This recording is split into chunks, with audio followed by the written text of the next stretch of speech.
Today we're going to talk about a movie that runs almost in real time and was shot before real time was even a phrase.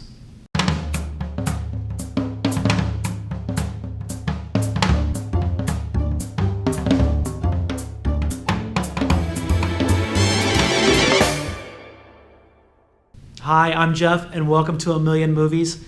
Today I'm going to do something a little bit different.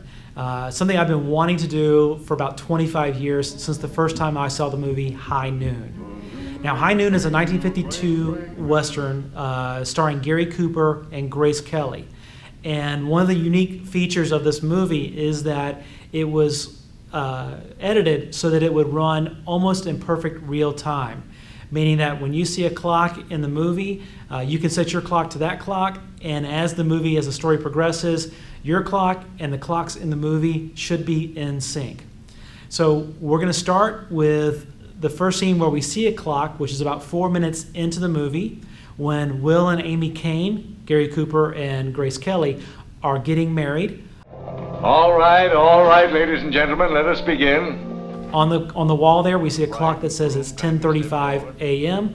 We're going to start one clock for high noon time, and we're going to start another clock for the audience time. The deadline is when Frank Miller's train comes to town. It's coming to town at high noon, so we got an hour and 25 minutes, and let's see how they do. About 20 seconds later, we see our second clock. It's at the barber shop, and here it says it's only 10:33 a.m. His clock may be a little slow. We'll have to remember that as we go through the movie. Next up, about a minute later, we're now at the train station, and we can see the clock there says it is also 10:35 a.m. My goodness gracious. Just about a minute later, now we're back at the wedding scene. The clock hasn't changed. It's still 10:35.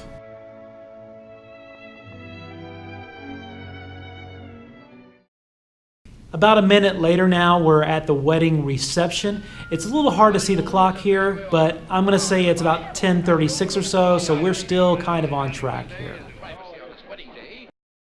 Now we're going to jump ahead a couple of minutes. We're now in the marshal's office. This is Gary Cooper's office.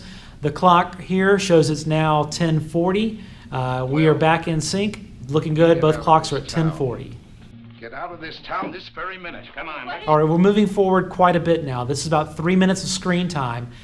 Gary Cooper has found out that Frank Miller is coming into town, and he is taking his bride, Grace Kelly, and fleeing.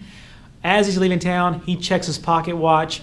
It's a clock. We're going to count it, but unfortunately, he doesn't tell us what time it is. Instead, he decides he's going to run back into town. About 30 seconds later now, we're at the train station where Frank Miller's gang is waiting for Frank to arrive. One of the gang members here checks his own watch. Unfortunately, like Gary Cooper, he doesn't tell us the time either.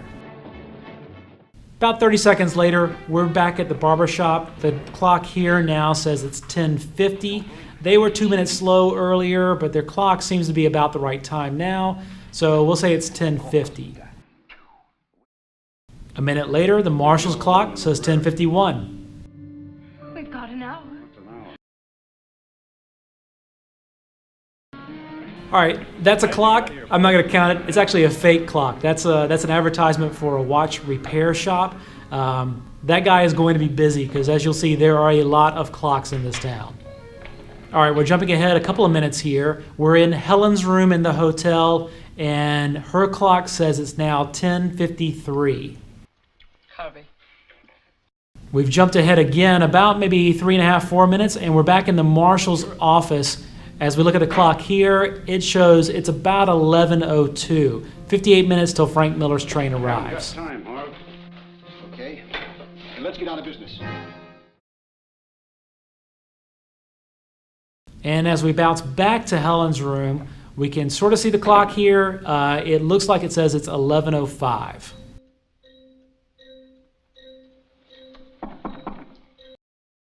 All right, we are back now to the marshal's office. Here, the clock looks like it's 11:10, and Gary Cooper not only checks the clock on the wall, but he synchronizes his own pocket watch to make sure he's got the right time. 11:10, 50 minutes until high noon. You can count on me. You know that, don't you? Fast forwarding again a couple of minutes, we're back in Helen's room in the hotel. It's hard to see. I don't know if we can count a time for this one yet, so we'll move on to the next shot. Mrs. Ramirez. Hello. Sit down, please. Thanks. A couple of minutes later, still in Helen's room, we see a second clock. There's one on the bookshelf. It looks like it says 11:10. The one on the wall, though, is closer to 11:13. So we'll say this 11:13 right now. What are you looking at? You think I have changed? As Gary Cooper leaves the hotel, he passes the innkeeper, who checks his pocket watch and moves the clock forward to 11:15. So we've got 11:15 right now. All right, this one's a little hard to see. We're in the saloon. I zoomed in on this. I'm going to say it's 11:10. So their clock is a little bit, about 5 minutes slower than the clock we just saw in the hotel. So we're a little bit off, but it looks like it's about 11:10 according to their clock.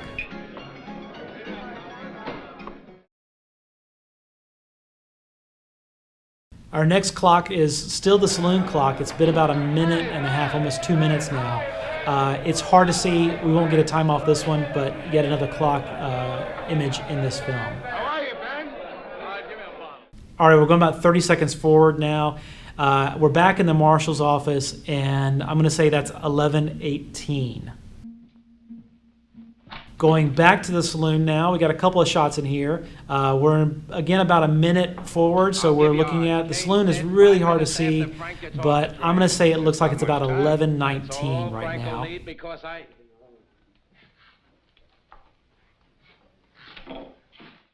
And as we go forward about a minute, we see that there's a second clock on the far side of the room, and this one is also showing 11:19. All right. We all know what Miller's like. That's why I'm here. After Gary Cooper leaves the saloon, he heads over to his friend's house, played by Harry Morgan. When he gets there, we see the clock in their foyer, and I'm going to call that as 11:26. So we're now at 11:26, 34 minutes till high noon. Sam in? No. No, he isn't. We've got a couple of more scenes here where we see clocks. It's just hard to see what time it is, or we aren't told the time. So I'm going to bump through these pretty fast. The first happens right here where we see we're back in Helen's room. We can see the clock, but the time is hard to see. If we go forward about 5 minutes here, we can see one of Frank Miller's gang going to the station master asking about if the train is delayed. The station master checks his pocket watch, but he doesn't tell us the time. Anything on the train? It's on time as far as I know, sir. Add another 2 minutes here, and we're with Thomas Mitchell, who plays the mayor of the town. While he's in the church, he checks his pocket watch, but again, doesn't tell us the time. Parson, you got anything to say? We're going to jump ahead here about 7 minutes in screen time, and we see Gary Cooper visiting the former sheriff, played by Lon Chaney Jr. He's got a clock in his house. Unfortunately, it's hard to see, so this is another one where we just don't know what the time is, even though there is another clock in this film. You've been my friend all my life. You got me this job. Now we've got another shot here. It's a clock, and it says it's 11:43, so we're getting close, 17 minutes until high noon. Another minute later, and we're back in Helen's room. The clock is still hard to see. I'm not going to make a call on this time. We'll go to the next one. If you like. This is about 8 minutes later, so we went through a pretty big gap here without a clock. We're back in the barber shop. We're going to see the clock twice here. The first is right here where it says 11:53. Sure, sit down. And if we fast forward about a minute, we're going to see that the clock says 11:54. Oh, no charge. You can tell your man. At this point, we're about 18 or 19 minutes off of sync. About 3 minutes later now, we've gone back to the marshal's office, and we're going to see the clock here. I'm going to call that as 11:56.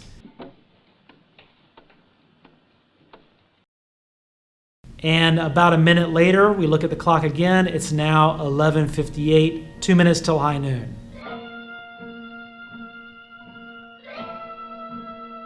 The clocks are coming faster and faster now.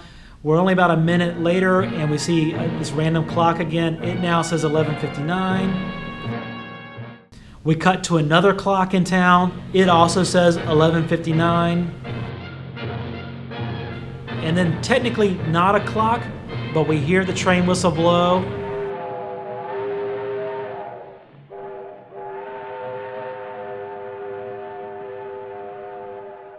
And that means it's high noon. The last clock we're going to see in this movie is right here. It's when Frank Miller has taken Grace Kelly hostage in the marshal's office. And we have gone forward about 10 minutes, maybe 12 minutes, and it is now 12:10.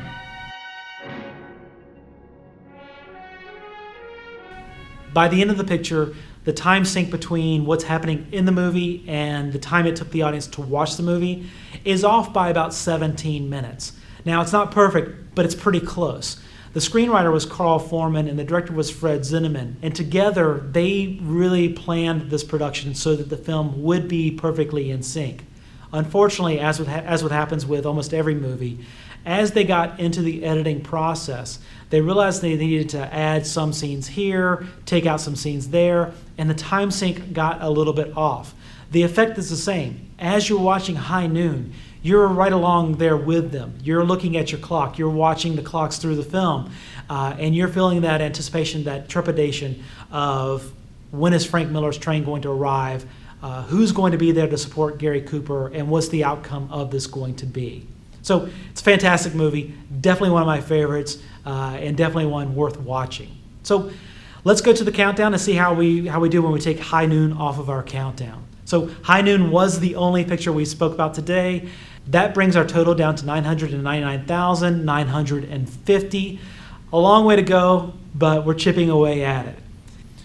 Thank you for joining me today. This has been a project that I've been thinking about doing for a long time. It's great to finally get it complete and now to be able to share it with you. If you did enjoy it, I hope you'll watch some of my other episodes. And if you like this channel, please subscribe. That would really help me out. And if you have any comments or feedback or suggestions, please put them in the comment section below. I'd love to read those. And thank you again for joining me on A Million Movies, and hopefully I'll see you in the next episode.